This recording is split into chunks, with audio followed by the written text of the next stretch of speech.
What if the worst day of your life never actually ended?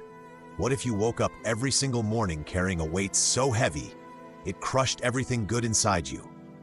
That's not a horror movie. That's the life of Lee Chandler, and this is Manchester by the Sea. We meet Lee as a janitor in Boston, quiet, angry, barely alive.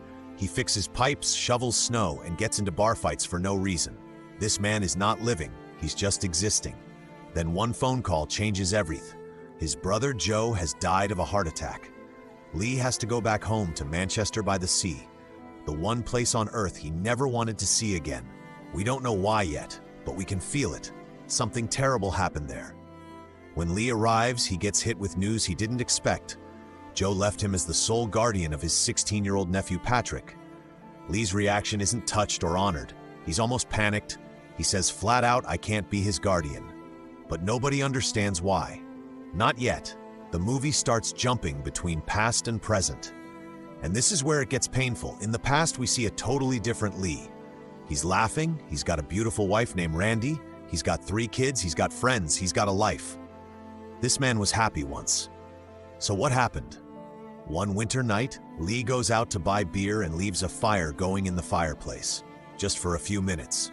No big deal, right? Wrong. He comes back to his house completely in flames. He runs in screaming his kids' names. The firefighters pull him back. His 3 children die in that fire. Every single one. The police question him. It wasn't on purpose, it was a terrible accident. They let him go. But as Lee walks out of that police station, he grabs an officer's gun and tries to turn it on himself. They stop him. And from that moment, Lee Chandler stopped being a person. He became a ghost. Back in the present, Lee is trying to figure out what to do with Patrick. And Patrick is actually handling his dad's death surprisingly well. Maybe too well. He's got 2 girlfriends, a band, a hockey team. He's staying busy so he doesn't have to feel it. But Lee can't stay. He keeps telling Patrick he's going to move him to Boston. Patrick explodes. Manchester is his home. His friends are here. His life is here. He's not going anywhere. Then the hardest scene in the whole movie happens. Lee is walking through town, and he runs into Randy, his ex-wife. She stops him. She tells him she's remarried, she has a new baby, and then she starts crying. She tells him she knows she said terrible things after the fire. She tells him she never stopped loving him, that none of it was his fault. And Lee just stands there, frozen. He can barely get words out. He says, "I've got nothing. There's nothing there." Lee realizes he truly cannot be what Patrick needs. Not because he doesn't care, but because he is too broken to fix himself, let alone raise a teenager.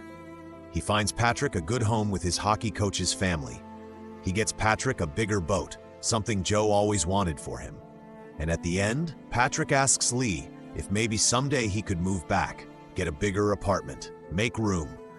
Lee looks at him and says, "I can't beat it." He's not talking about Manchester. He's talking about the guilt, the grief, the weight he's been carrying since that night. Some people heal.